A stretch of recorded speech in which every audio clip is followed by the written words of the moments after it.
Hey TCSTV viewers, it's Evelyn coming to you live from the camera store tonight with the TCSTV Dream Team. Behind the scenes, we have Drew, Gary, and Riley working tonight.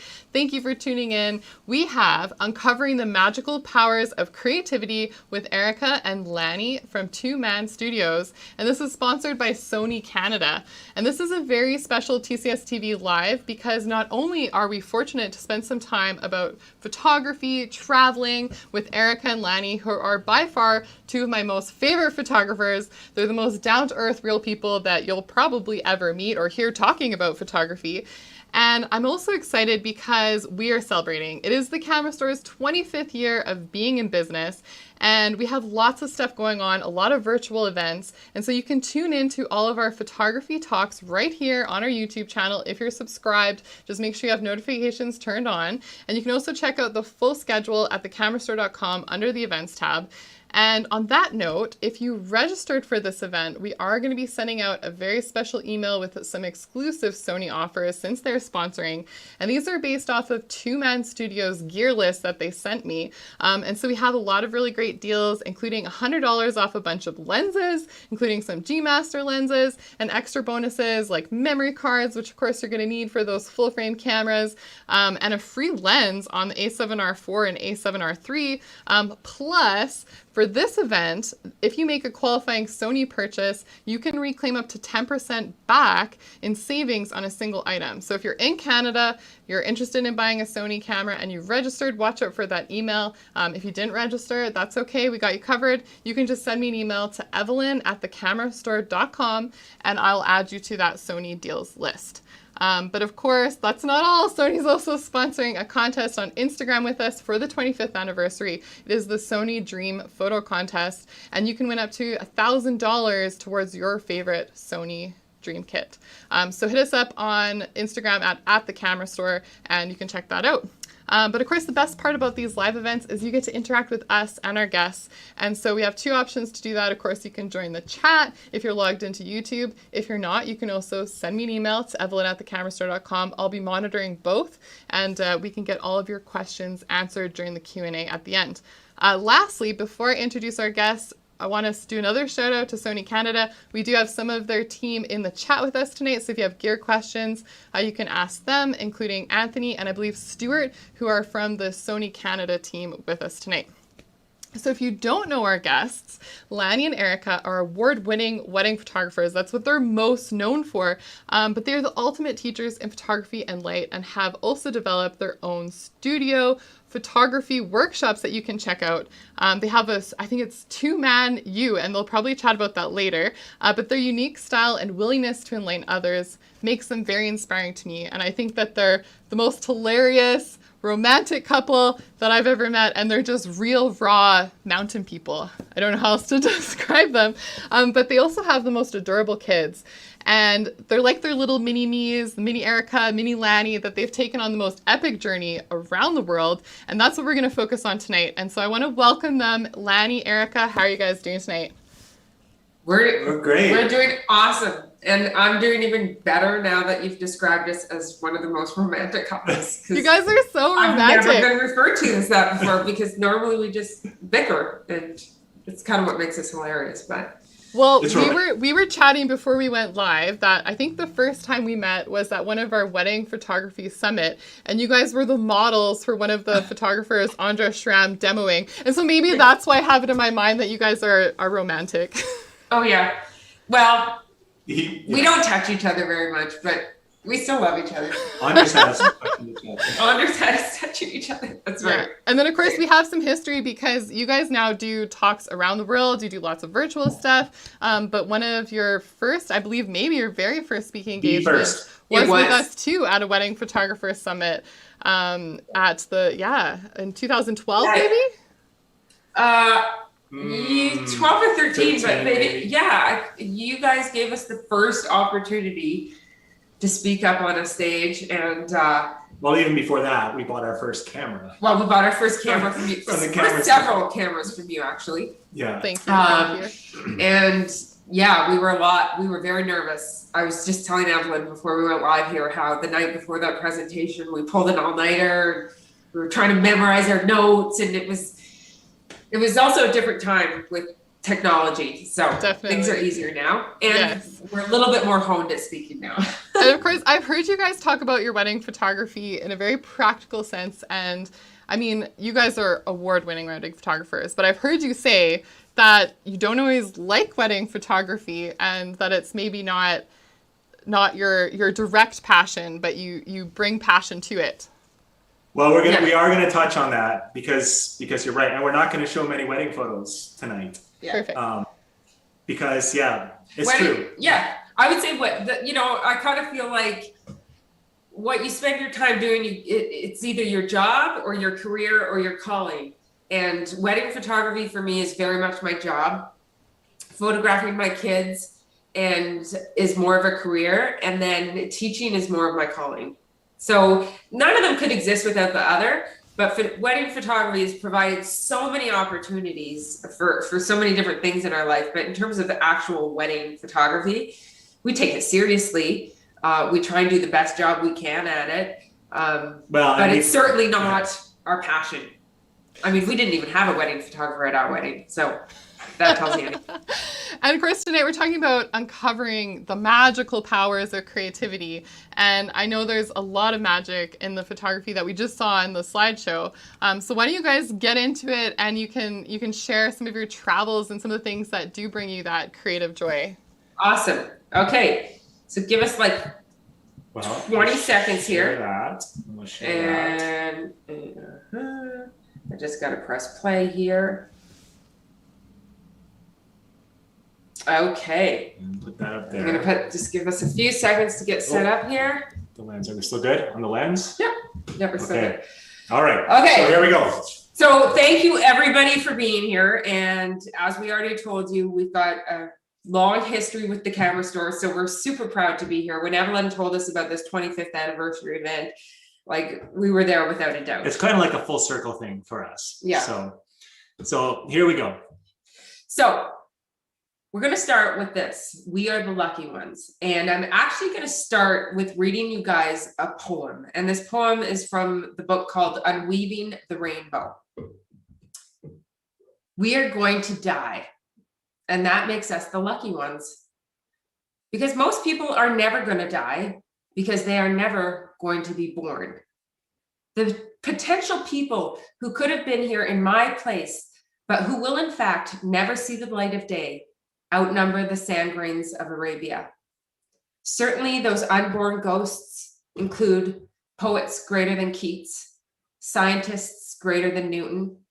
And we know this because the set of possible people allowed by our DNA so massively exceeds the set of actual people.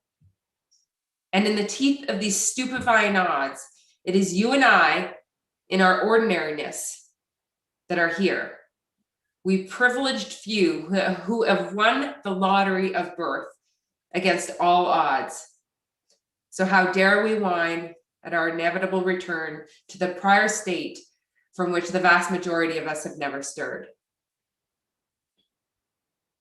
And so on that note, we want to start this session with a number.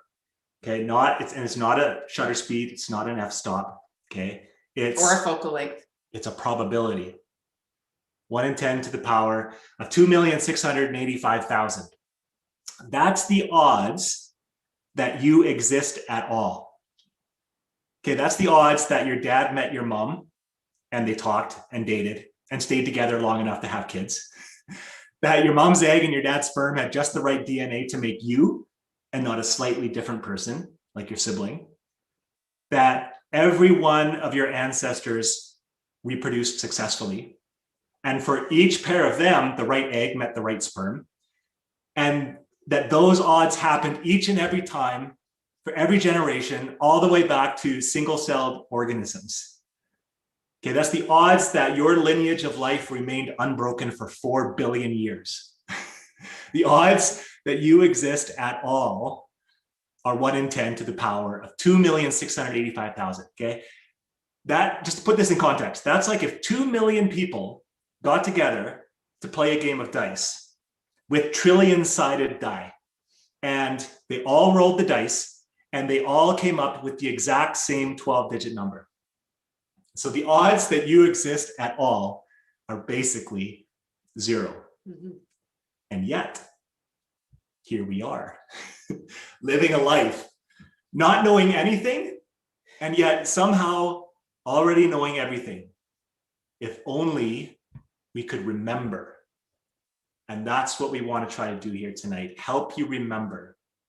So to that, we're going to take you now with us on a little adventure, a journey around the world with our 2 greatest mentors, Madelyn and Timmy, our kids. We're going to visit some of the magical places around our planet, inside our minds, and of creativity itself, and try to reawaken something within. But guys, you got to open your minds with us, okay? Because we could all leave here tonight knowing, thinking, feeling the way we've always known, thought, and felt. Or we can open our hearts just enough to remember, okay? Okay, to remember. We don't know what quite yet we're going to remember, but we're going to get into that. Now, before we dive into this, I should give you guys a little backstory about how this particular presentation came to be. So for those of you that don't know, Lanny and I spent, it wasn't the last 3 years because of COVID, but the last 3 years before COVID hit, we spent the last year traveling the world with our kids as a 3 family. years. Yeah, 3 years traveling the world with the kids. Like basically we went wherever the work took us and we brought our kids with us. We just decided to pull them out of school and bring them with us. And throughout those entire 3 years, I mean, we had a lot of great experiences. We had a lot of bad experiences. We had a lot of normal experiences, all sorts of things. But throughout those entire 3 years, we had this presentation brewing in our heads, right? We were having these magical thoughts, magical feelings. And about this talk, the talk we would about do this right talk, now. like we're like, we've just got this incredible opportunity. We've got this incredible experience. We've traveled to 27 different countries with our kids, and it's going to make the most amazing presentations someday. So we looked ahead in our calendar and we saw 2 free weeks. The kids were going to overnight camp, and we caught up on all our editing. And so I literally blocked these 2 weeks off in the calendar to make this presentation that we could feel in our heads, but hadn't actually really thought about that much. But we thought we had so much content, right? These 3 amazing years with our kids. We thought these 2 weeks. We just didn't know how to say it. Right. We didn't know how to say it. Yeah, that's exactly what I'm saying. Yeah. Yes. So we thought this 2 weeks that we had set aside would be like these 2 weeks of creative bliss, where all the past experience of the 3 years would just sort of come pouring out of us in this like fountain of wisdom. But these 2 weeks turned into 2 weeks of intense creative constipation, like literally nothing. Like all those feelings and all that knowledge and all that wisdom, so-called wisdom inside our head, like we couldn't come up with a damn thing. Like Presenter's block. Presenter's block. Like we literally, and I think it's because we'd set so many expectations on it, but literally we literally sat down for like 2 weeks and couldn't think of a damn thing to talk about. And I am very familiar with the creative process. Like I know that we're gonna run up against speed bumps and roadblocks, and I'm prepared for torment, and I'm prepared for it to be messy. But I wasn't prepared to go pick the kids up after 2 weeks of camp, overnight camp, with just 2 weeks of struggle and frustration, with absolutely nothing written down, not even a rough outline. And it wasn't like we weren't working on it. We were trying to work on it, but We tried everything. it was like one of those movie scenes where they just like scrunch up the piece of paper and throw it in the wastebasket, and there was like a mountain of paper at the end of the 2 weeks. And we tried everything, guys. Okay, like literally everything. And I remember this one night. Don't judge us too badly here, but there was this one night where, you know, Lanny and I are going into these deep discussions again, and we're talking about the different paths we could take. We were on the verge. We were on the verge. This is what he says. Okay, he's like, I can feel it, Erika. He's like, you are on the verge of something. and I feel like you just need a little push to get you on over the edge of this verge. Like you've got this grand workable idea and you're just on the verge. So he's like, push that. He's like, I think you should try mushrooms. And I've never done mushrooms in my life, and I will never do mushrooms again in my life because it didn't go so well for me. It went great for me. It went great for Lanny, but not so well for me. But I will save that story for another presentation at another time. But we had tons of ideas, right? We had an overwhelming amount of ideas, and we had an overwhelming amount of knowledge, and we had tons of so-called wisdom, right? Wisdom from experience. But that stuff is everywhere these days, like literally everywhere, right? You can find inspiration and wisdom wherever you look, right? Facebook memes. I mean, even when I make myself a cup of tea in the morning, there's a freaking inspirational quote on my tea bag. So in our society, like we live in a super consumeristic society, but it comes into play when we're talking about wisdom as well. And wisdom and knowledge and inspiration has really just become another thing that we consume at unsustainable levels, right? And of course, I don't mean unsustainable for our planet, but I mean unsustainable for our own inner atmosphere, right? So that sheer quantity of wisdom and inspiration takes away from the quality of it, and it really takes away from our ability to engage with it. It's almost like we're addicted to epiphanies, and we're addicted to these shots of wisdom. And so here we are, Lanny and I are trying to make a presentation, and we're expected to communicate some wisdom, right?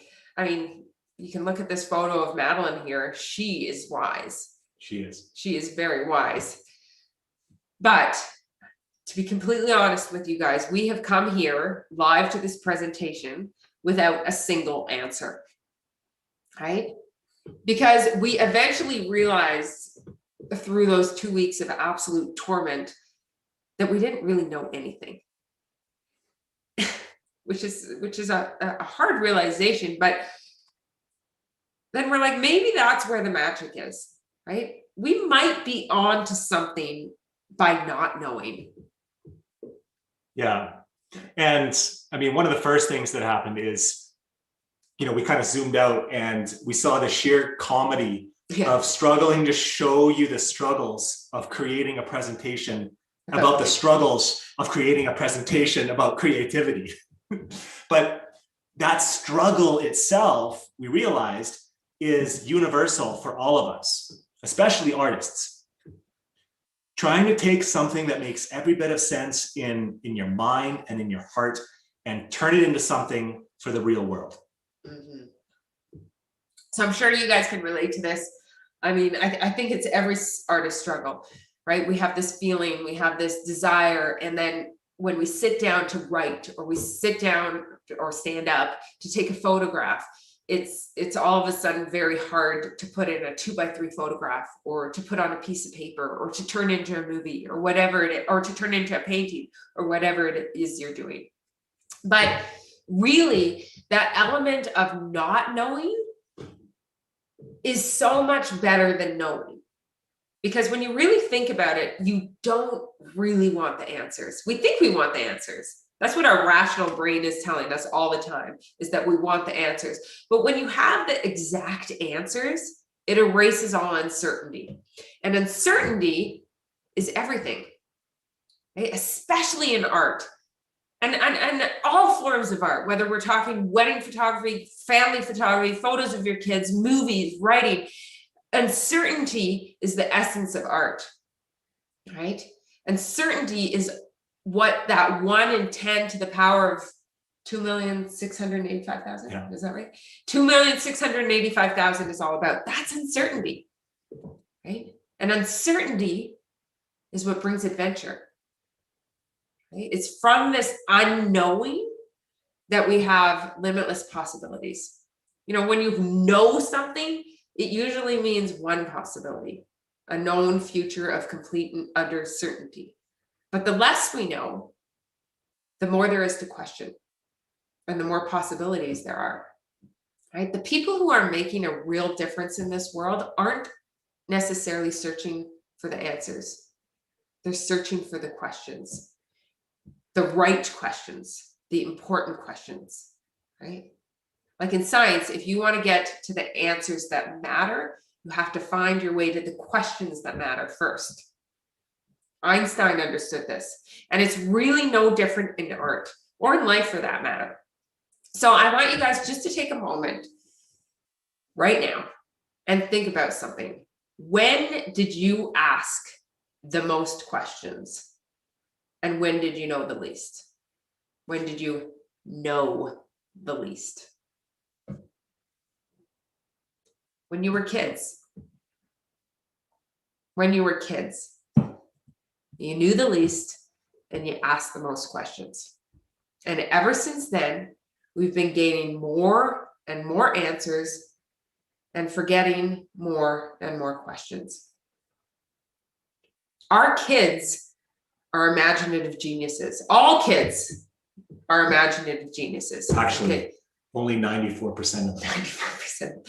Okay, so there's this, oh God, I'm going to totally butcher this It's a NASA study. It's a NASA study, but basically in order to get hired on by NASA, you have to complete this test. Now this was from the 80s, so maybe it's not still true to this day, but basically anybody that was going in for a NASA interview had to complete a test first. And it was a test on your imagination and how you could solve problems using your imagination.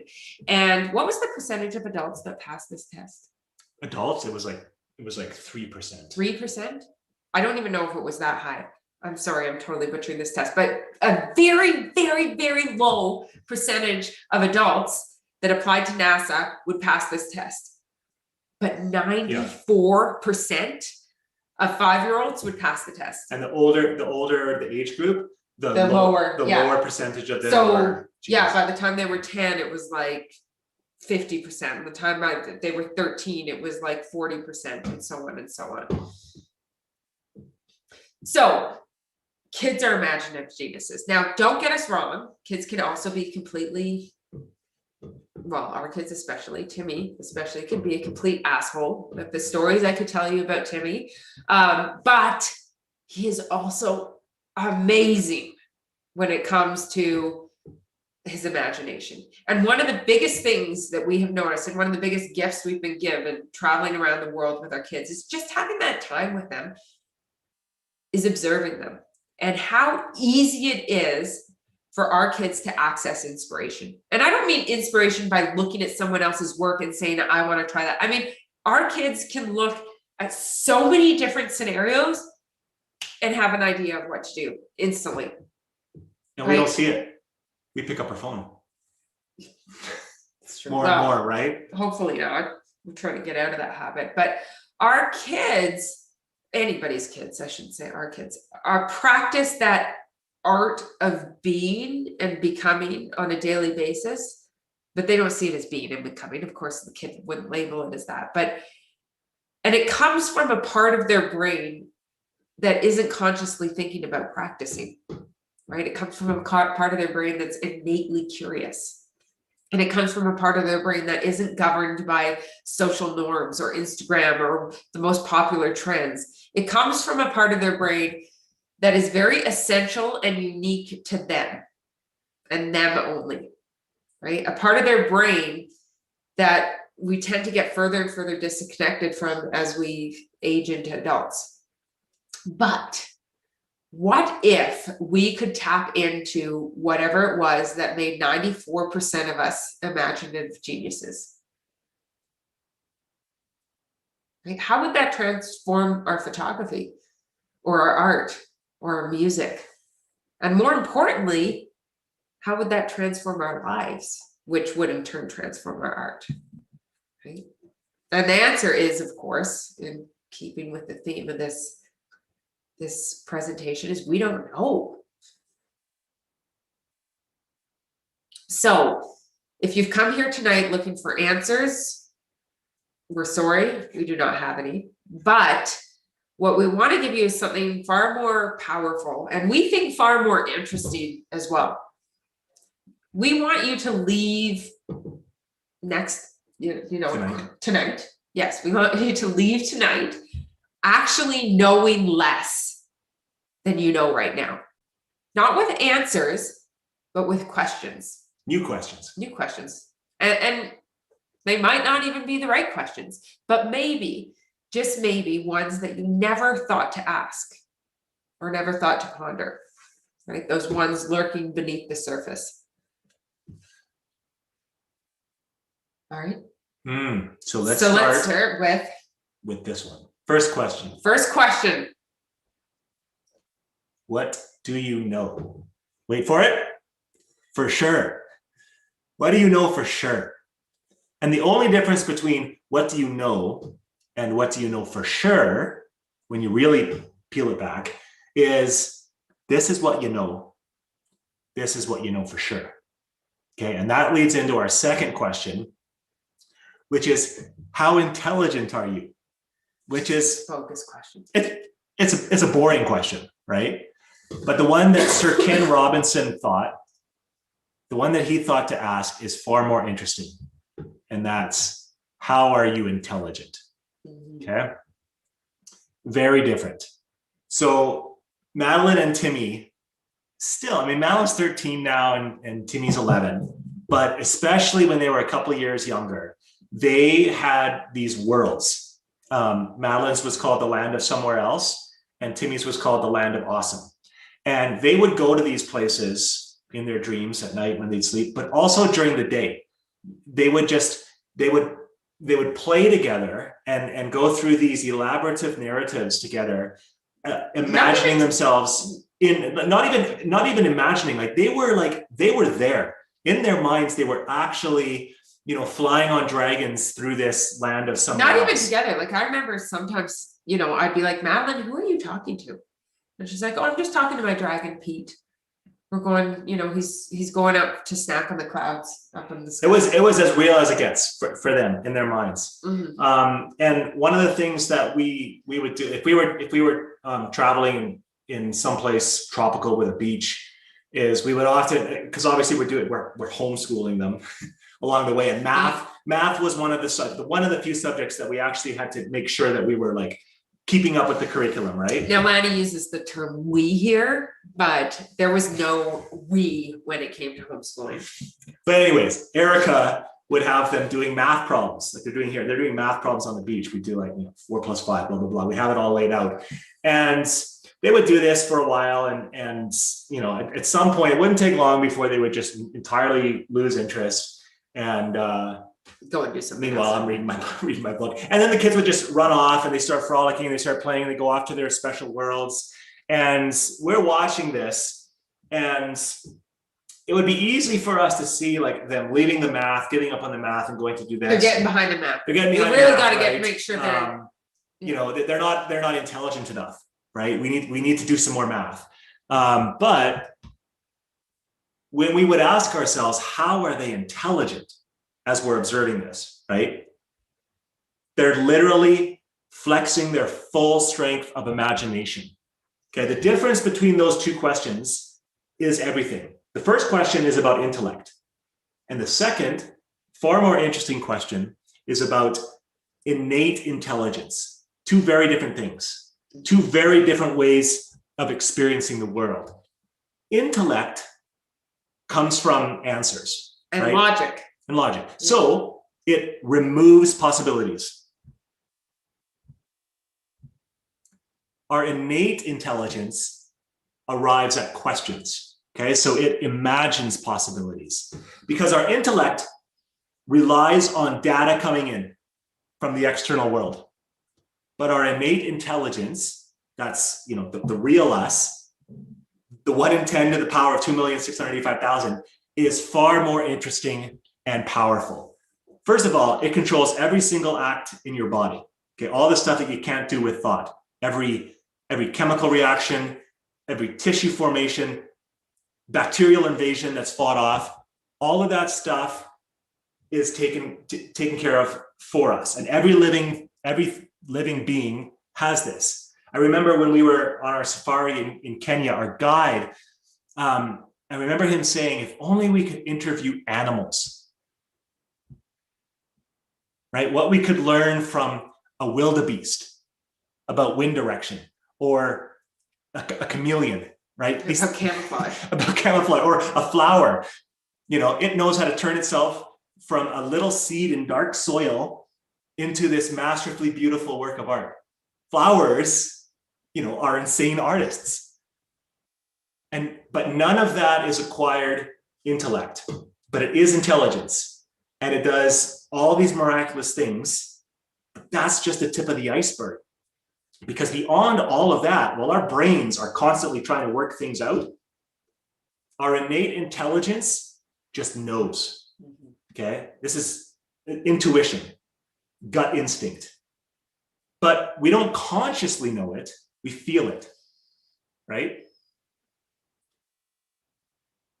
It's when you love someone.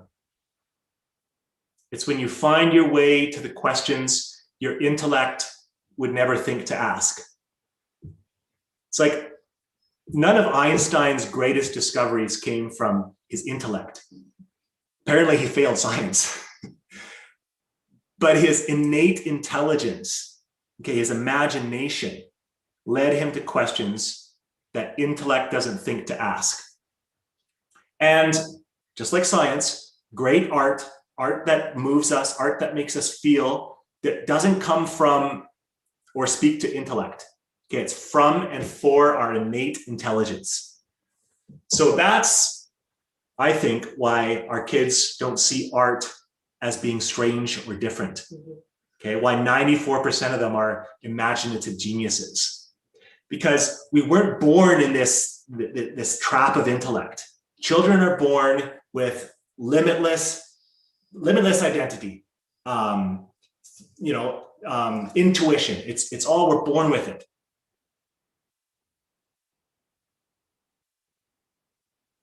But very quickly, our minds were plunked in a desk, and authority figures started telling us how reality is. Well, and just through human nature growing up, right? We're trained from a young age to come up with the right answers. That's how the real world fundamentally functions. It's essentially a programming system. And academia is only about intellect, conforming to norms. Exams are essentially tests of how well we've absorbed the belief system. But when you ask our son Timmy, what's your favorite subject? Guess what he says? Recess. the best fucking subject ever invented. But all of that right brain stuff that reawakens innate intelligence, music, phys ed, art, recess, it's all being marginalized often. Not always, not everywhere. There are many, amazing schools, many amazing teachers, but the great schools and the great teachers, they understand this. Well, and I don't think it's just school either. I think it's just the human nature of growing into adults, right? Mm-hmm. I don't think it's fair blaming schools. Right. But play is an empowering form of education. The most empowering form. Yeah. I mean, when we're watching Madelyn and Timmy lose themselves or find themselves in their special secret lands, I mean, they're literally exercising the very definition of what eludes most adults, many adults, creativity, which is by definition applied imagination. The power to bring things that are not present to our senses. Kids have those powers. They know those powers. We had those powers without knowing that we had those powers. Yeah. Adults, we got to go sit cross-legged on a mountain and fast for 7 days to tap into this, or we think we do. Kids tap into this instinctively without even trying, and that's in us. But when's the last time you played? Like really played? Went out and played. Our intellect is overused. When is the last time we played? Like literally. Oh yeah, it's true. Our intellect's overused, but our innate intelligence is constipated because we're trapped in our own logic, and we think that anything outside it is insane. Mm-hmm. Now, don't get us wrong here. We know that intellect is useful, very useful, And important for certain aspects of life, okay? But not for making sense of ourselves and the world, and certainly not for making art. But so what? How can we access this innate intelligence and put it to use in life and in art? Well, you probably already engage in things from time to time where you unconsciously tap into this deeper knowing. You know, call it flow state, sense of well-being, higher awareness, whatever. being in the zone. Being in the zone. Basically, these are all states where your innate intelligence gets to take center stage. Maybe it's meditation. Maybe it's time in nature. Maybe it's exercise, live music, psychedelics. Definitely not. Whatever. Knowing what those things are for you and actually doing those things are two different things, Yeah. right? Mm-hmm. But like everything, practice makes better. The more your innate intelligence is allowed to shine through unconsciously, the more heavily you're able to lean into it by choice. So wherever you are right now, I want you to just take a second, think about one thing that you know is good for you, that channels this innate intelligence that you're not doing enough. So what would that be for you? Sitting by myself sitting by myself with my own thoughts. Well, that sounds very childlike. Not distracted by social media. For me, it's like canoe trips, backpacking trips, time away from technology. And We do a fair bit of that. we do, but only during the summer, right?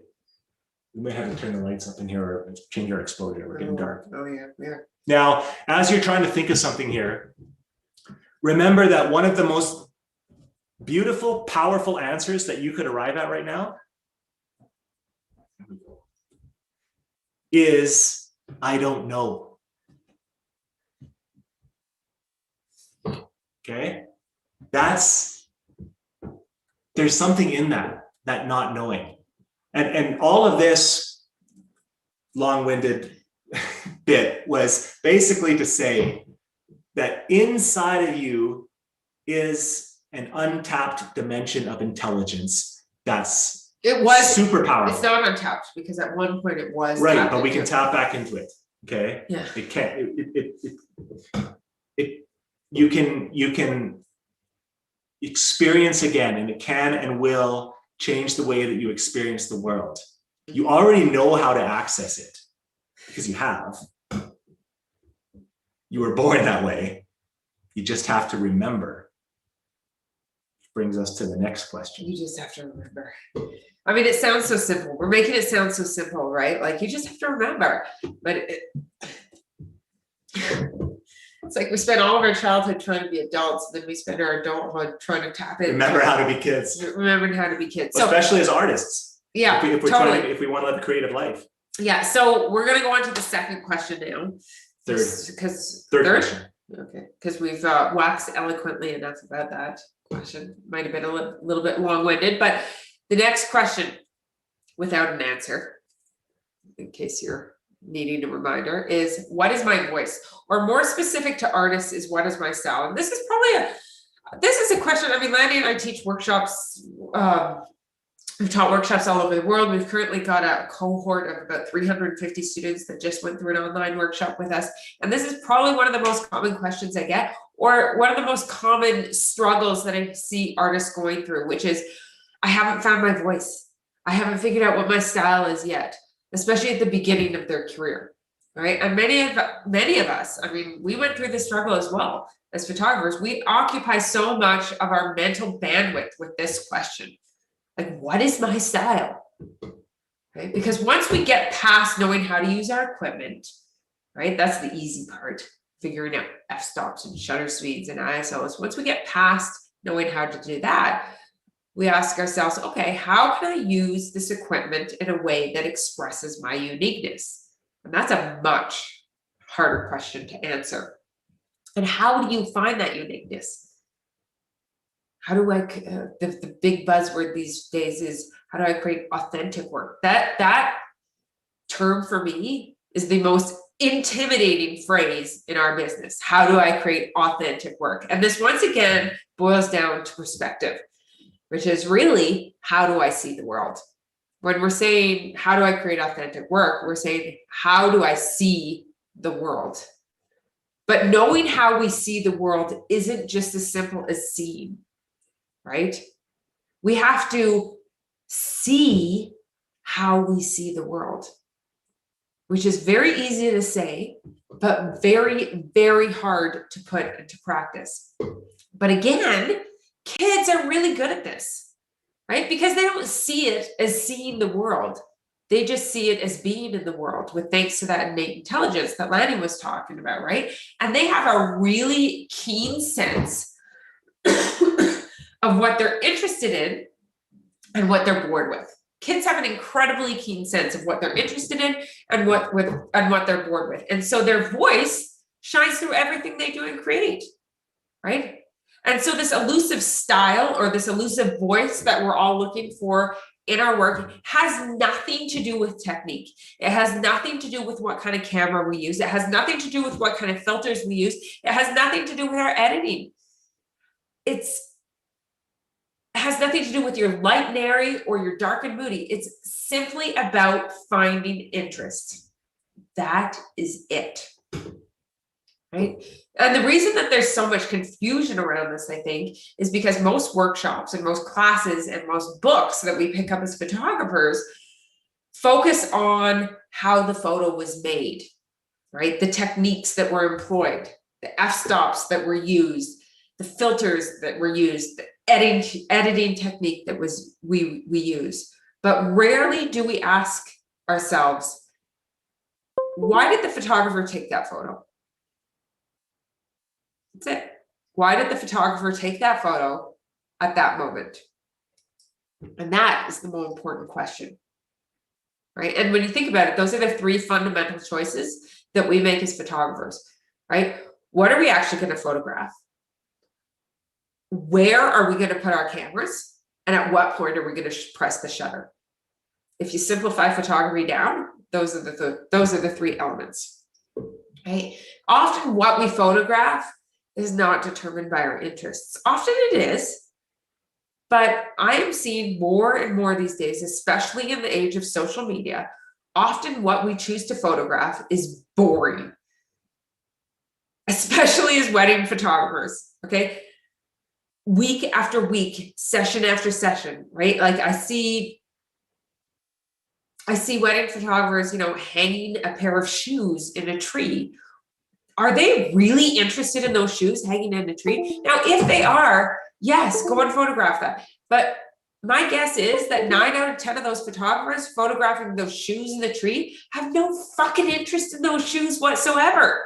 They're doing that because they think that's what they should be interested in as a photographer, but nobody gives a flying fuck about the bride's shoes, right? They might be interested in their grandmother putting on their shoes, but the actual shoes is what photographers think they should be interested in. So when Madelyn and Timmy tell me they're bored, I always respond with the same thing, which is, you know what, guys? It is not the world's job to create interest for you. Go find something interesting to do. And if you're bored right now, it kind of means you're boring. You know what? And usually when the kids are really bored, it sort of morphs into this time where they find something really interesting to do. So I want you to think about when the last time you got excited looking at your work was. When the last time you were photographing something and you said to yourself, this is boring. This is really boring. But you kept on doing the same thing. This is like what our friend Tyler Workin refers to as wedding photography syndrome. Like it is a pandemic among wedding photographers, wedding photography syndrome. They're bored with what they're shooting, but they keep on shooting what they're bored with because they think that's what they need to do. So if you're bored with your photography, if you're bored with your business, it means you're boring. It means you're focusing on the wrong things, right? You need to find something that interests you. And I don't mean you need to go skydiving or you need to jump off a cliff or you need to go find something extreme and exciting. I mean, you need to find something interesting in the ordinary. Okay, Lanny and I are wedding photographers. Evelyn mentioned this, right? We're wedding photographers with absolutely zero interest in weddings. Okay, like I could care less about a white dress. I could care less about a pair of Louis Vuitton shoes. I could care less about rings.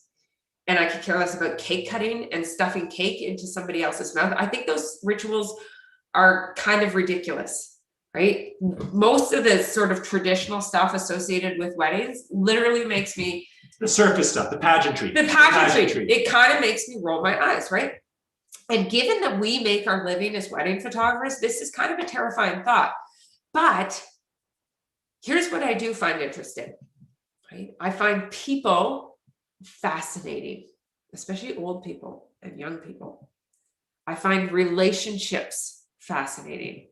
I find deep emotions fascinating. I find nervous energy and how people communicate it unknowingly fascinating. I find peeing in a wedding dress exceptionally fascinating.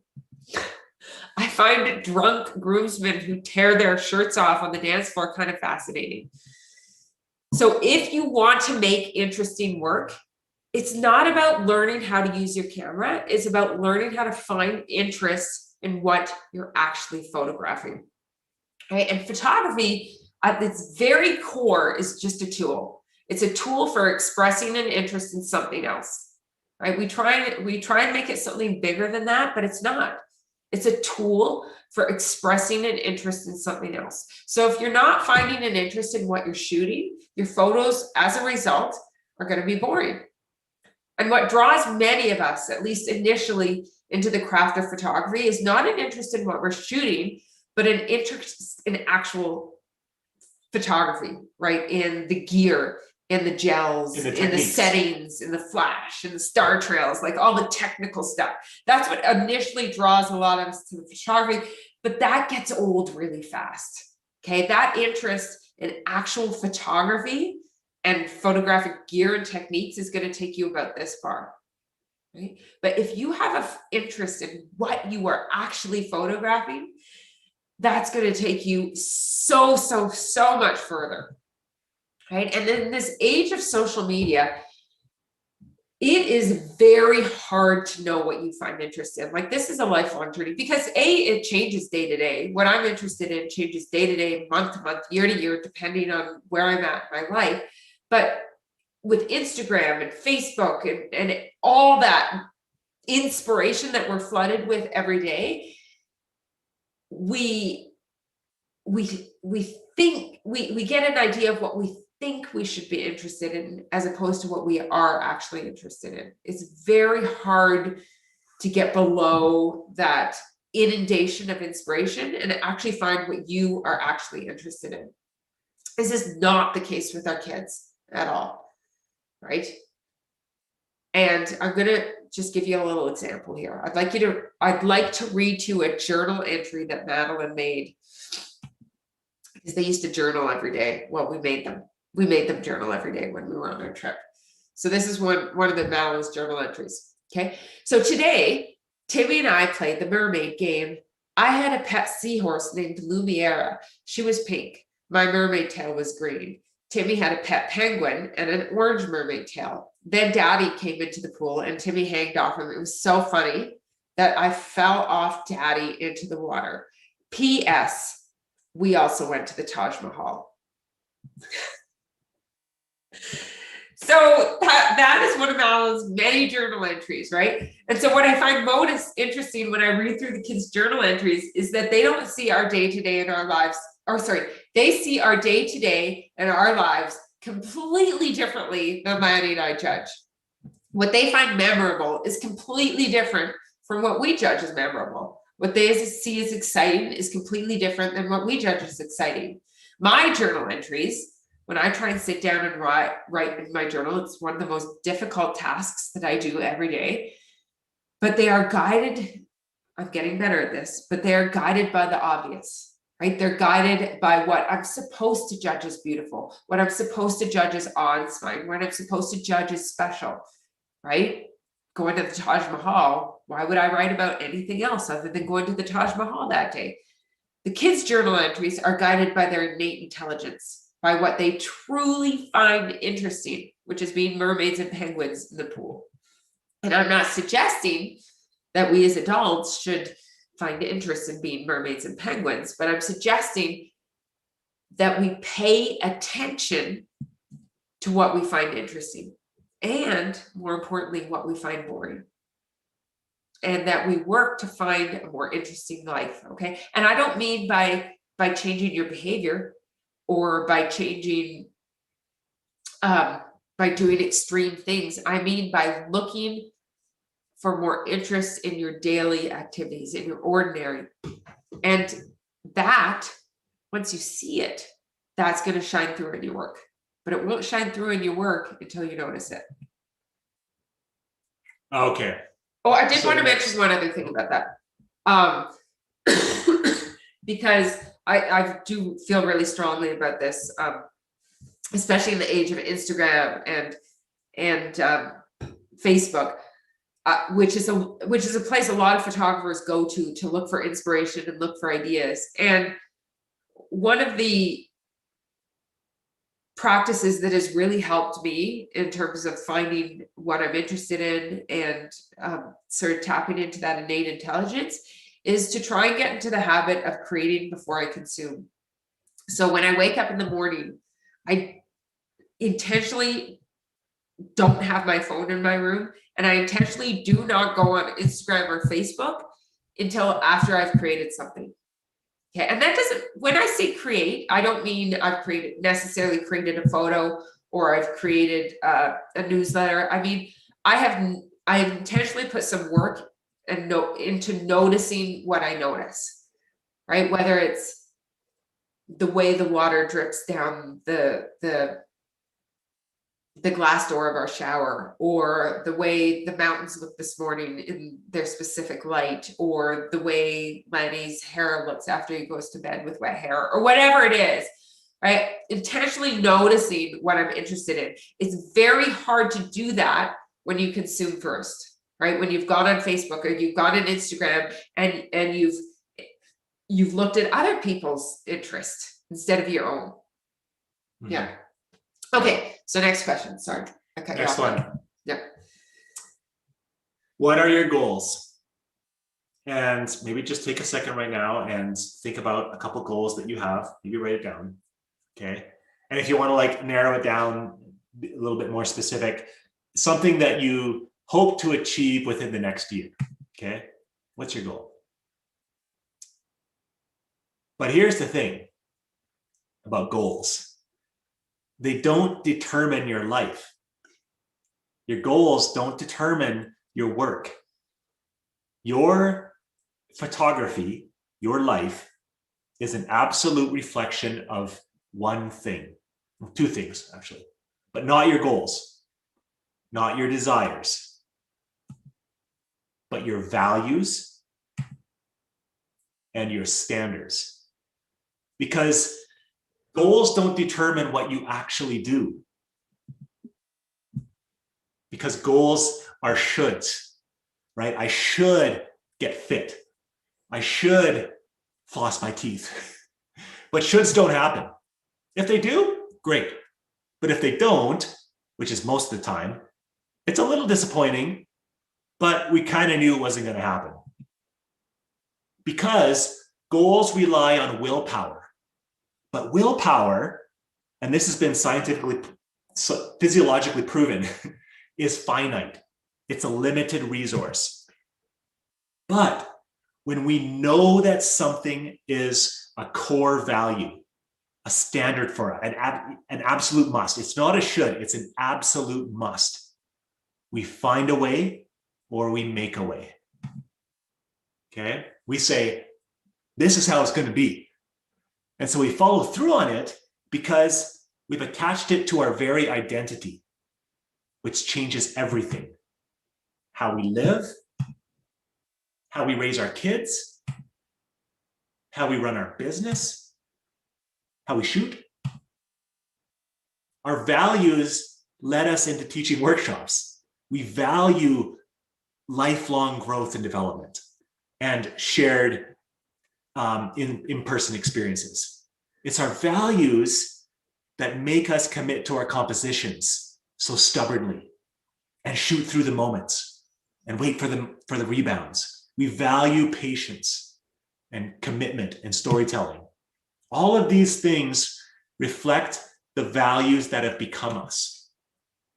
That's why we get in there close. We value trust. We value emotion. That's why we keep our cameras up for 15 or 16 or 17 hours straight and make 15,000 exposures at a wedding. We value hard work. These things reflect the values that have become us and the standards that we expect from ourselves. And if you look at the best in any field, they have a set of values they're going to find a way to live up to. It's not that they want it more. Everybody wants it, right? Or better, they think they do. But what are they willing to suffer through to get it? You have to want the reward and the struggle. It's those values and those standards that moves us to the next level. Okay, we can't just want the result. We have to want everything that comes with climbing to achieve it. It's like if you want the beach body, you got to want the sweat, the soreness, the cravings, the hours in the gym. And the people who enjoy those struggles achieve results. Photographers who enjoy physical shooting, tireless editing, demoralizing self-critiques, disappointment, pressure, stress, uncertainty, they have a set of values they're willing to struggle for. It's not just the results that they want. It's all the discomforts that they have to endure to get it. So think about the values you absolutely stand for. The things you value so much, you're willing to suffer for them. Who you are is defined by the values you're willing to struggle for.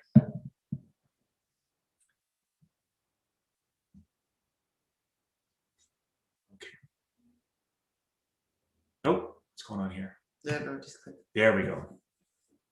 Okay, so as we get into this next question here, I want to tell you a short little story, and as per the theme of this talk, it's about our kids again. So this was a few months ago, and I was tucking Timmy into bed. And I always spend a few minutes tucking Timmy into bed, and I scratch his back, and Lanny usually comes in about 10 minutes later. And as I was tucking him in, he said rather matter-of-factly that he's like, "Mom, I really want to write a book." And this was, right at bedtime at 8:30 at night. And I was like, "Yeah, that sounds like a great idea, buddy. Maybe you can write a book tomorrow. Or maybe, next week or something when we have time." So I left the room and I went to go say goodnight to Madelyn. And then 10 minutes later, Lanny went in to say goodnight to Timmy. And by the time Lanny went in to say goodnight to Timmy, this was 10 minutes after I'd said goodnight to Timmy, Timmy was on page number 6 of his book. Page 6. Okay. Timmy had an inspiration and he acted on it immediately. Okay. Without reservation, without judgment. And this happens every single day with our kids. But I chose this example because there are so many obvious barriers in the way that could have factored into Timmy's logic when deciding I want to write a book, right? First of all, there's the idea of writing a book, which I've thought about for years. And that is a terrifying thought just on its own, right? Second, it was the end of the day, right? It was not the beginning of the day. It was the end of the day. It was bedtime. He literally had 10 minutes before lights out. Third, the kid didn't know how to spell. He still doesn't know how to spell. He's the worst speller in his class. Okay, he's literally the worst speller in his class. He doesn't use commas, he doesn't use punctuation. And he actually, when I talked to him about this, he didn't yet have an idea for a book. He's just like, I want to write a book. I was like, what about? He's like, I don't know yet. So how many barriers stood in his way? How many reasons did Timmy have to say, I'll start it tomorrow, or perhaps next year when I can spell better, right? So I just want you to think about this as an adult, right? How many of you listening to this have an idea, know how to spell, know how to use proper punctuation, don't have to go to bed at 8:30 at night, but have yet to start that idea, right? At some point in our lives, I'm not sure when, I don't think it's an exact moment, but all of these fantastical ideas and dreams, and they're not really that fantastical. He just wanted to write a book. He's not talking about getting published or anything like that, but they're flipped, right? We start defining ourselves by what we think we're not, as opposed to the unknown, right? We actually just start defining ourselves, period. Our kids don't define themselves. All right. So we go from telling ourselves these stories about the kids don't consciously tell themselves stories, but just metaphorically, let's just go with me here. We go from telling ourselves these stories about who we are and what we can do and what we can be, to telling ourselves boring stories about what we aren't and who we can't be. And I just really want you to think about which stories are more fictional. And I would argue that we are lying to ourselves more now than we ever were as kids. Right? Our kids have way more barriers than we do. They just don't perceive them as such. Although I will say Timmy does have many irrational fears as well. Like he fears about snakes coming out of the toilets and monsters coming out of his bed and under his bed. And I mean, the kid's almost 11 years old and he won't go to the bathroom by himself, but he's not scared of starting a creative project ever. So at some point, we stop being scared of irrational things like monsters and snakes coming out of the toilet, although I'm still kind of scared of snakes coming out of the toilet, to be honest.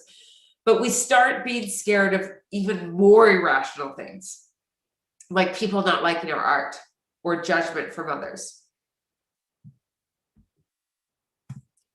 And the older we get, we have to start paying attention to these stories, and not paying attention to them as in listening to them or believing them, but paying attention to them and realizing that we're telling them to ourselves. And basically, they're monsters, right? They're monsters. They're the same kind of monsters that live under our bed. So now I want you to think about these questions and why we chose these specific questions. And we don't really know, but when we peel it back, there's a common thread running through the heart of all these questions. And it's that paradox of not knowing and knowing at the same time, right? It's in the middle of knowing and not knowing. It's in the middle of certainty and uncertainty. It's in the middle of chaos and organization. It's in the middle of uncertainty and overwhelming chaos. Where am I here? Skipped one. Oh, sorry. And it's in the middle of those dichotomies, right? Because certainty is born, and certainty is very limiting. And uncertainty, on the other hand, certainty is very limiting.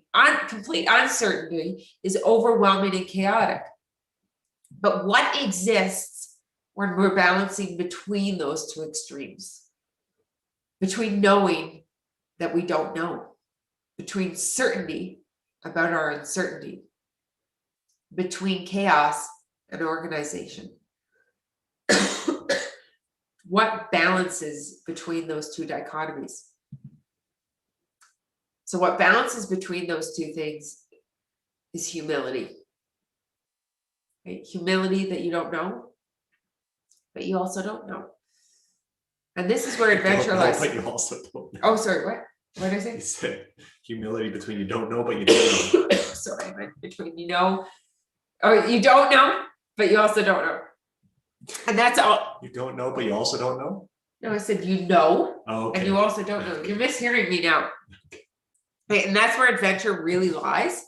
And that's where all the possibilities lie, right? All the possibilities lie between those dichotomies. And also that's where the meaning lies, right? Finding meaning in our work. And it's not an easy place to be. It's not an easy place to find, but it's really the place that holds all the power. And it's where true life exists. And true creativity exists. Okay, are we doing this? We're doing it. Okay. You're doing it. I can't see you wherever you are. But I'm going to try to imagine I'm just right in front of you. Just go with this. And you're all It's gonna take some watching this. trust. You're all watching this together. Okay. You're in a theater together. Okay. You've got the vibe of the room. You're all watching together here. It's quantum We're physics on though. stage. We're Okay? like, yeah. But for these are the last words, guys.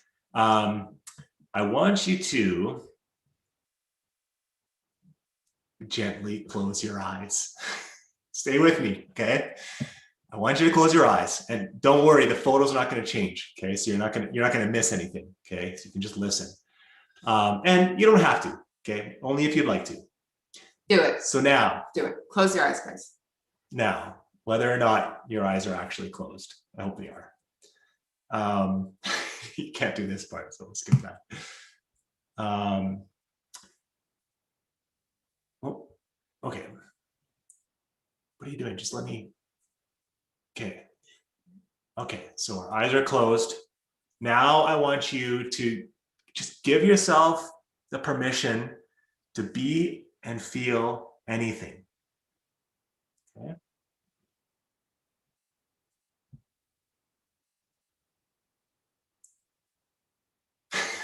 Just feel the We have to magic. imagine. I'm going to go back. I want to change Okay. this. Okay, I want to change this because it doesn't work otherwise. Okay. All right, you're sitting there. Eyes are closed. Everyone's Okay. eyes are closed. And I Just go want with you it. to imagine.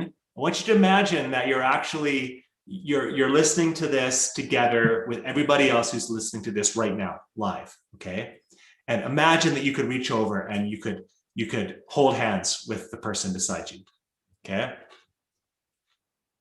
And you're giving yourself the permission to be and feel anything, even if it's just judging how clammy your neighbor's hand is. Okay. And just feel the magic of this space, all of us listening. Okay. 1 in 10 to the power of 2,685,000. I gotta just, okay, sorry. And I don't want you to think about this. I want you to just feel it. Feel all of us with our eyes closed, listening, and experience it not with answers. Well, that's what this is, but with questions. Like, what is this? And then send that feeling out throughout all of us who are listening right now. And feeling that, remember the child that you were, the child that you are, the child beneath everything else, beneath all the stories that you tell yourself, beneath all the limitations that you've imposed, the resilient child, unknowing child, the child with boundless curiosity, the one who could be anything, with no answers, but all the questions. Where is that little child? Where is your mind traveling right now? Back in time somewhere? To some special place? Where you'd play? Where you'd camp? Where you'd dream? Or is that little child sitting right there in your seat right now? The child you're so desperately trying to remember is you, here, now. Still with all that curiosity, all those questions, all those possibilities. This world is full of beautiful children. It's literally vibrating with possibility. So now whenever you're ready, and only if you want, you don't have to, you can open up those beautiful eyes.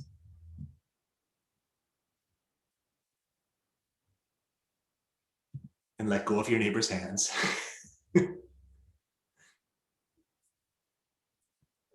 And now go out there into the beautiful world, not knowing, and imagine the possibilities. Oh, That's it. Oh, God. That was such a beautiful ending. I'm kind of speechless right now. Thank you, everybody. Thank you, everybody who showed up for this. Yeah. Thank you, everybody who listened to our words. And thank you to everybody who was brave enough to sort of close their eyes at the end there and just really imagine. And that's the first time we've ever attempted to do that without, an audience of people in person. So I don't know how it transpired across the interweb, but yeah, I'll be really interested to know how it was, because I personally found it was hard. It was hard to stay in that moment and like keep my eyes closed and everything. And I mean, I think that it's something that we should try to do more often. So thanks for giving us that moment. We have some questions that have come in throughout, so we'll have a few minutes for questions. If you guys are you good with that? Yeah. Okay. So, I mean, you guys covered a lot of very unique topics that we don't hear about very often when we do a lot of these photography seminars and that kind of thing. So I'm going to start with one that is all about the authentic work. And you guys talked about creating authentic work. And of course, with you two as a couple doing your wedding photography and then you're traveling as parents with your children, do you ever feel the need to differentiate your work from each other? And is it something where you guys have kind of molded your styles together into just like the two-man studio style, or do you find that you guys have your own kind of unique take on it? Ooh, that's a great question. That's a really good question. It's really interesting because when and I'd say it's different depending on what roles we're playing. So when we're photographing, we're always trying to be photographing from the heart. Like photographing our kids has really taught us how to photograph weddings, because when we're photographing our kids, we're photographing from this place of real innate interest and love. And even though we don't love our clients the same way we love our kids, and we never will, we can still try and bring that same energy. But I would say at weddings, and I don't want you to take this the wrong way, but I would say at weddings, I'm able to tap into that sometimes a little bit more than Lanny. So he is backing up and sort of looking at the world through his eyes, which is often from a more outsider perspective. And he's doing those more sort of trippy, reflected shots that really get the attention of photographers, but don't necessarily speak to our heart as much. So I'd say we definitely do have different visions, but when we're photographing our kids, because we both come from that place of love and an innate interest, there's often times where we both see the exact same thing at the exact same time, and we just kind of look at each other and are like, and say, that's it. Yeah. So, I mean, I guess what I'm hearing then is, would you say, Erika, that you, maybe for weddings, that you tend to kind of get more of those like closer, like intimate shots? Like maybe you have like a slight more comfort with kind of getting in there in those emotional moments, or what would you say? I mean, first of all, Erika and I divide and conquer for So Okay. I shoot the guys and the grooms and everything that's going on there. Erika goes and shoots the girls typically. And so for those 3 or 4 or 5 hours of the day, we are our own solo photographers operating by ourselves, without each other. And then after that, when they come together for the rest of the wedding, Erika and I kind of work together as a team. But I would say what happens is I am Lanny's biggest influence on his work, and he is my biggest influence on my work. So even though I'm more drawn to those more intimate moments, that transfers to Lanny. It does. So you can look at a blog post. You never know who's taking what shot. No, that's what I was gonna say. Is I don't know if I would be able to differentiate, like, oh, that's a Lanny shot, that's an Erika shot. Because you guys have a cohesive look. We do, but it's based on us influencing each other. Part of that is that we influence each other, and we kind of see the world a similar way. We're drawn to similar things, and then everything is on the other side. When we get home, the post-production side is everything's done together, right? Everything. So it's kind of the same eye that's bringing it all in to look the way that we want it to look. So both of those things work together. But yeah, for sure. I notice for me personally, like Erika influences me. I see the power of letting go of focusing on the photography and trying to make the next most epic image I can possibly make, and taking that mental bandwidth and devoting it towards trying to connect with the actual people, the actual story, like actually trying to be here present and feel what's happening. When I can do that, it's hard. It's a mental switch I have to consciously make. But when I do that, I can be more present, and I make more compelling images that are about them and their story versus me and my photography. Yeah. I would say, like, from an innate wisdom point of view, which is what we're started talking about, we definitely both are innately attracted to different things, but then because we influence each other so much, it's all melded together. And then now in the travel photos of your kids, I know my camera, they're just sorting out here, but many of the travel photos of your kids, they look like very authentic moments. I mean, I think one of the most recent shots was of Timmy inside of a train, and he's sitting on the floor and he's in the most perfect light. Or there's other shots that just seem like they're so perfectly composed. So are you often kind of going back to spots and then like making those moments happen, or this is truly happening in the moment? Yeah. Okay, so have you ever tried? You have kids. I do. You ever tried to go back to a moment and make it happen? No, and that's why it's so surprising. Is I'm like, how do you do that? How do you get your kid to, it's just observation, right? Yeah, and I would say that as much as like our family life photography has influenced our wedding work, our weddings have been the ultimate training ground for us as photographers. So our wedding photography approach, for those who don't know, unless we're making portraits, we're not directing anything. So we have to just react to reality. So that's trained us to be really good at anticipating, looking, reacting. We're not imposing anything on reality. We just have to document what's happening. And so in our life, in our travels with our kids, that's trained us to be pretty good at trying to get things to line up for us. I mean, they mostly don't, but they mostly don't. I mean, we only show you guys the successful shots. But we can't ask Madelyn and Timmy to do stuff for us, because they're gonna like we have to. Any photo of our kids has to just be us shooting. We can never ask to do anything. Yeah, and that photo of Timmy was in the New York subway actually, and he just went and sat there. And that was just ambient light, or do you guys use any? Not for travel. It's all natural light with the kids. Travel is all natural. We don't bring any lights with us. It's one camera, one lens, which is the Sony A9 with the 35. Okay, and then why do you go that way? Is it because you like to have something that has like that snappy autofocus so that you're always nailing those shots of the kids, or like why did you choose to go with that camera setup?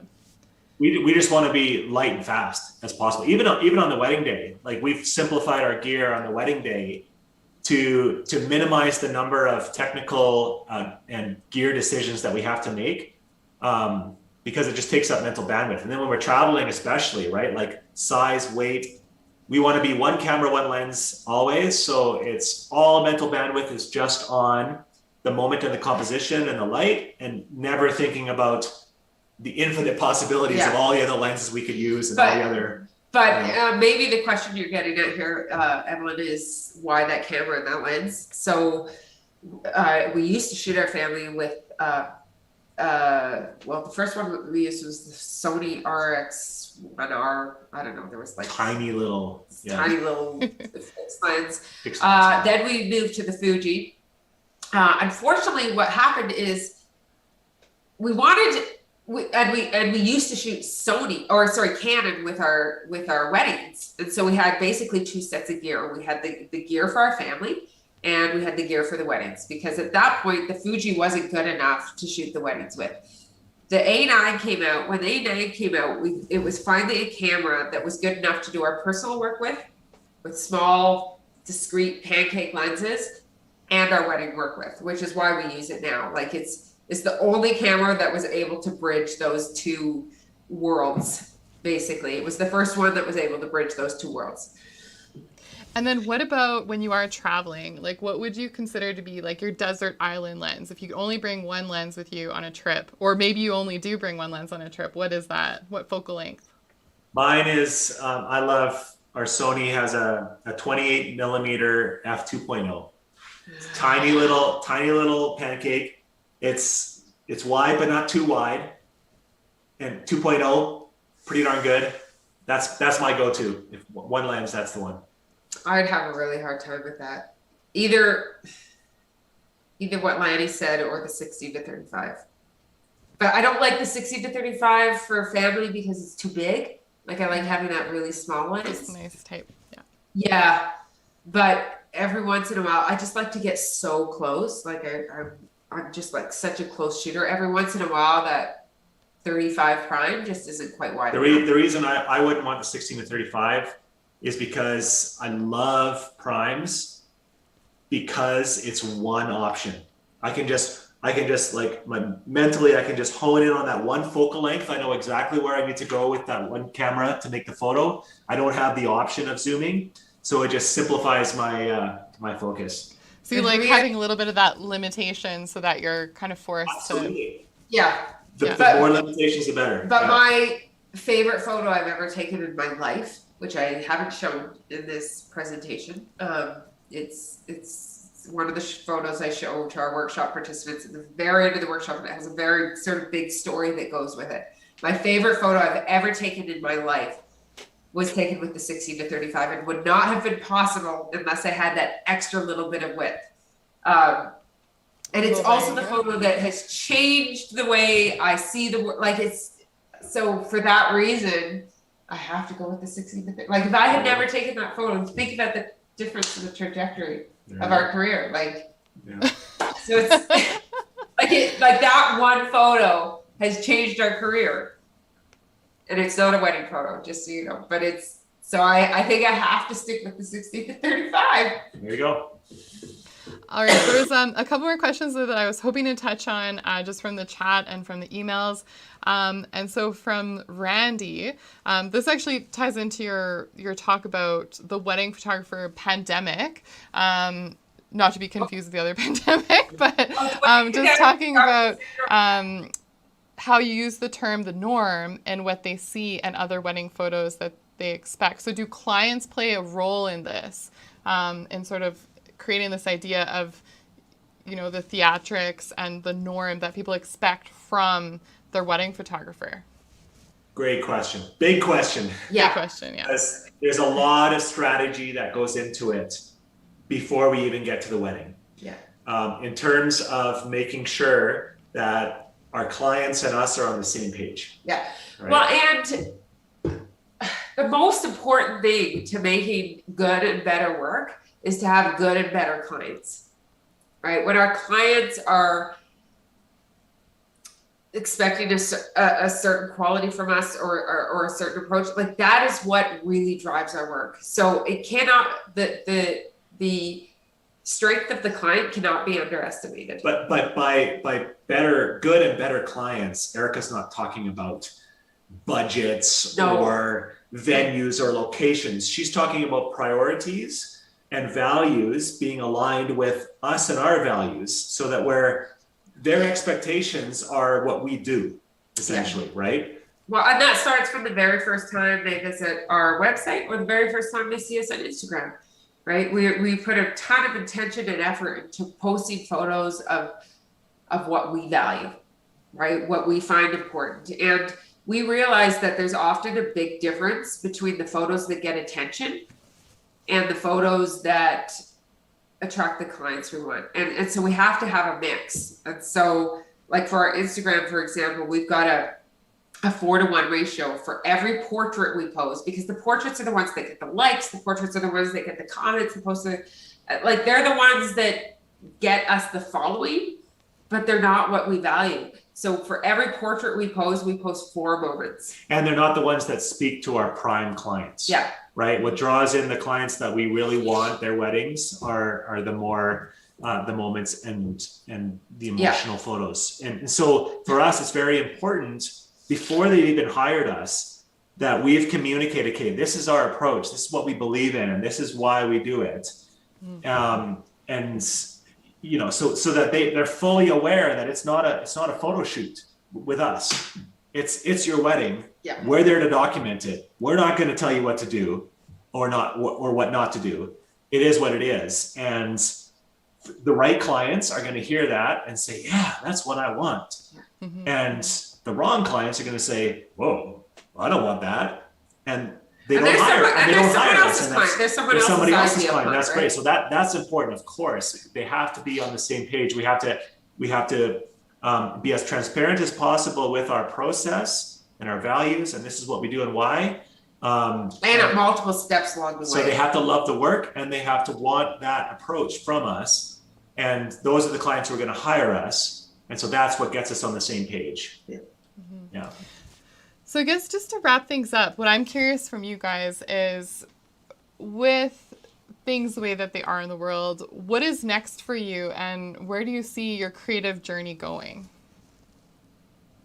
Oh, that's such a good question. I've been thinking about this a lot lately, actually. I think a lot of us have. So I'm just curious if it's something that you've defined or if you have any ideas. Well, I mean, there's so many different directions we could go with that, right? Like there's what's next for us career-wise, or what's next for us job-wise. And then there's what's next for us calling-wise. And those are 3 entirely different things, right? Our job, our career, and our calling. But we definitely give them all credence. What's next for me is writing. It has nothing to do with photography. But a lot to do with creativity. But I have a weekly newsletter that I send out to photographers called 2 Men, 2 Cents, and it's just all the struggles and journeys as a creative. But that's really where I'm finding my voice right now. But it would never be possible without my career as a teacher and my job as a wedding photographer. So giving all those 3 things the platform that they deserve, but also not being scared to branch out into a completely different field. And the creative field for me right now is writing. Yeah. How about for you? Yeah, well, I would say that, I mean, even long before COVID, I mean, we talked about how wedding photography isn't necessarily we never set out to become wedding photographers. We just, one day we looked at each other and was like, well, looks like we're wedding photographers. And so tried to do it to the best level we could possibly do it. And then that eventually kind of led into education, photography education. And we quickly realized that, okay, this is more where our hearts are at. Like this is more fulfilling than the actual wedding photography itself. Connecting with other like-minded artists and sharing our struggles and sharing what we can share. So I would say that's kind of the direction we've been going for a while. And even before COVID, we started building Two Man U. That was Yes, like, well, and okay, I was hoping you were going to mention it. Is yeah, I mean, if you could that was what yeah. we decided we wanted to pour our energy and our hearts and our souls into. So we set out to create that thing, and then COVID hit. Well, because we realized like our journey is not unique. Like it isn't. Like the amount of wedding photographers that struggle with being wedding photographers and have a very sort of complex relationship with because we're just fed this bullshit, especially today. But I think throughout the ages we've been fed this bullshit about following your calling, right? Following what you're passionate about, and like you're not. Even if you love wedding photography, and there's weddings I do absolutely love, like I love my job, you're not going to love it all the time. And it's like being married to Lanny. Like I love Lanny, but there's times where I absolutely despise the guy. And when he leaves like wet towels on the floor, or he uses the brand new washcloth I get to wipe off his coffee grounds, right? There's times. You never do anything to me. I don't. Anyways, it's just, this relationship as artists we have with our craft is very, very complex. And it's not as simple as following our passion, which is what most people are fed to believe. But follow your passion and you'll never work another day in your life. That's what Mark Twain said. And that is the biggest bullshit I've ever heard. Like following your passion means you will work harder than you've ever worked in your life, but it'll be worth it. Yeah. So, but I think that struggle is so universal. And so that's what's really, that's where I really get the value out of our teaching. But also, like when we first started teaching, it wasn't because we were setting out to do it. We just, people were asking, so let's make a workshop. Let's try to teach what we do. And that was the start of a journey, like trying to figure out how to teach what we do, figure out what we're actually doing, let alone how to teach it. And why? And eventually we realized, holy shit, like this is a deep thing. It's much deeper than the surface technical, we do this, and this. Mm-hmm. It's the deeper foundational things that we're trying to figure out how to communicate to other artists. And that's a pretty exciting, fulfilling thing career-wise for us right now. So that's what we're kind of focusing on. Yeah. Fantastic. And we're really trying to stop putting limits on ourselves and realizing that we don't have to just even stick with wedding. Like we, in the past we've stuck with wedding photographers and teaching, like we can open our world up to anybody in the creative field. And that means anybody that's creating anything, whether it's imaginative or not. Well, I'm so glad that you did, and we're able to share some of this inspiration. I mean, this was a very unique topic for us, and I think you touched on a lot of important things. And so thank you so much, Erika and Lanny. My camera keeps turning off, but can you still hear me? Okay, well, I will just say thank you so much to Erika, Lanny, and Sony Canada for sponsoring. You can look at Erika and Lanny as I chat. But just a reminder for everyone that registered that we will send you some special Sony offers. If you didn't register, just send me a note to evelyn@thecamerastore.com to be added to the list. We have lots more TCSTV live events coming up all weekend long. And so check them out at thecamerastore.com under the events tab to see all the topics and schedule. And of course, if you like what you saw, make sure that you check out Two Man Studios as well as the Two Man Studio U. You can check out all their details on their website. And of course, be sure to subscribe, hit that like button, and we hope to see you again very soon. Thanks so much, everyone. Have a great night. Thank you. It was an honor. Yeah. It's a real honor. Yes. Appreciate it.